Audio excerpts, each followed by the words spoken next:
What's up guys, so at the time of filming we have about a week and a half until the Quicksilver Pro in France waiting period kicks off. I've already done a spot guide video, and as you probably know, knowing the spot and the type of wave that's going to be surfed is a really important part of picking a good team. So I'll link that video below if you're not familiar with the event and want to know a bit more about the type of waves and the break that we're likely to be surfing at. This is my dream team video. To regular viewers you'll know that that is my 8 top surfers that if you could pick anybody with no restrictions on price cap or sections as you have on the World Surf League version. So with no further ado, let's get into it. The first thing I want to say here is that 4 guys have been ridiculously consistent over the last few years, that being Kelly Slater, Mick Fanning, John Florence and Gabriel Medina. The fact that those 4 guys have been so consistent means that a lot of other guys who you'd normally expect to have done well here have maybe been knocked out in the early rounds. So as always, my dream team selection are based on current form this year and previous results at the event, and this is no different. Some of the guys do have blips in their record, which are quite often down to some of the big hitters knocking them out early. That said, it won't surprise you that 3 of my 8 surfers in my dream team selection are 3 of those 4 I just mentioned. The only reason Mick isn't there is because he isn't competing this year. Starting with Kelly Slater, since 2011 he has only had 1 poor result there. He finished in the quarterfinals in 2011, 2013 and 2014, and he won the event in 2012. Since 2012 John Florence has an even better track record there, finishing in the semi-finals in 2012, the quarterfinals in 2013, winning the event in 2014 and finishing in the quarters in 2015. And arguably topping them all, which will come as no surprise to you given that, as I touched on in my spot guide video, the wave really invites itself to barrel riding, turns and airs, and you need somebody who can surf all those things well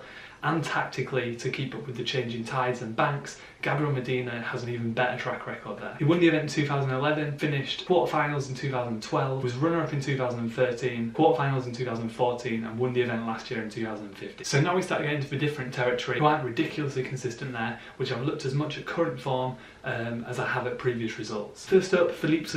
I think he's on pretty good form at the moment, surfed really well at trestles, his turns and stuff were amazing, they've come on so well. He's no longer just the aerial guy, and I think he can take all that and put it together quite nicely in France. It's a wave I think will really suit him, and he's had some pretty good results there. He got a semis finish in 2013, a round 5 in 2014, unfortunately went out really early in 2015. It is worth noting that Maxime Houchenot, who beat him in that heat, only had a 6.10, so it's a bit of a funky heat. Next up, Matty Wilkinson is getting to the point where he's a bit more of a controversial selection again. His value's slowly dropping, as is his tour ranking as the year goes on, but there's no disputing the fact that in the early stages of this year he is surfing the best he has in ages. That red board that he's been riding is still there, or it was in trestles anyway, and if he can carry that into the event, he's actually had some pretty good results at France. He's finished in round 5 twice in 2014 and 2015, both years when he wasn't surfing as well as he has done this year, so I'm hoping he can put it all together and get another keeper result. Admittedly though, he's had a bit of a poor history looking further back in 2014 with a long string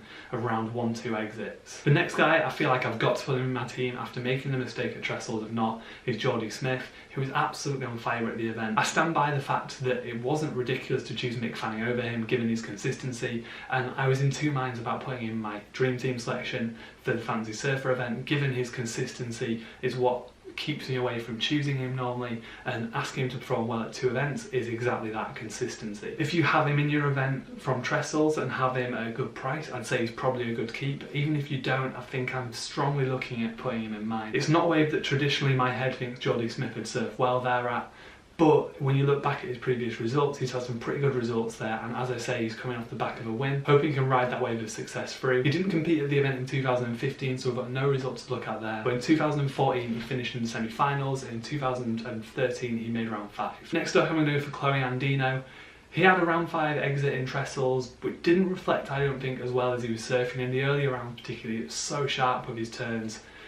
Looks almost like a different guy, more focused. When you look at his last 2 years in France, I'm going to take those things together and give him a shot in France. He finished in round 5 in 2015, and in 2014 he made the quarterfinals. In 2013 he had a bit of a blip, exiting round 3 to Michel Perez. Next up, despite the fact my dream team could all be really expensive surfers, it's somebody who's actually ranked a bit lower at the moment, and somebody you can probably fit in your team is Jadson Andre. Despite poor results at France from pre-2014, from 2014-2015 he's actually had some pretty good results when he finaled and finished in round 5. He's obviously not having the best year ever at the moment given his place and value on tour, but you're going to have to fill those bottom slots with somebody, and I'll almost certainly be choosing him. Now, as I said, because of the 4 super successful surfers over the year, there's a few guys who've had blips here and there, which maybe make them look less consistent as they should do at the event. So I want to throw a wild card in there for this event that I've not quite decided on my final 8 yet. I'm going to have as many of those guys as I can, or this guy. That guy's Julian Wilson. He had a bit of a mixed history there over the last 3 years, finishing in the semi-finals in 2015 and the quarterfinals in 2013, both pretty good results, but then exiting round 3 in 2014. He's obviously quite an expensive surfer to pick in the higher brackets as well, where you really need to be choosing carefully and picking the more consistent guys. Julian, like Geordie as well, I'm always really cautious with about playing my team. I love the way Julian surfs. He's one of my favourite surfers on tour, but his consistency lets him down, and your fancy surfer team isn't your favourite surfers necessarily. If you want to do well, you need to be picking consistent surfers, not favourite surfers. All you need to do to back that up is look at his results this year. He has 4 results which somebody on a title run would consider keepers, and 4 25ths. So he's just either fly or die at the moment. So as I say, he may make my team, and I may end up substituting one of my final 8 to try and squeeze him in there. That will largely depend on what the surf's like, and if you are interested in seeing what my final team looks like before the event, as always, I will get my picks video up before the event. We have about a week and a half until the event, so check back before then. The event waiting period is on the 4th of October. I'll be picking my team once we know what the surf's going to be like, once we know what the wildcards are, so we can factor all that in as well, and I'll share that with you guys. These picks are based on your typical French conditions. If we got what the French beach breaks be like, which I talk about in my spot guide video. Before I go, I want to just leave one avoid with you, and I hate having this guy as my avoid because I love him as a surfer, but it's Ace Buchan, simply because in the last 3 years he hasn't won a single heat in France. As I say, it pains me to say it, I love the guy, but on previous form at the event alone, he's definitely one to avoid. Thank you very much for watching, guys. If you're interested in watching my future videos, including my picks video for the France event, which will be going up in the next week or so, press subscribe, you'll be notified when it goes live. If you found this video helpful, please press the like button. If you've not enjoyed it, let me know in the comments below. Don't just press dislike, because that means nothing to me. I can't change and improve the video. But if you've got any tips, selections yourself, questions or comments, whack them in the comments too, and we'll get some dialogue going. Cheers guys, see you soon.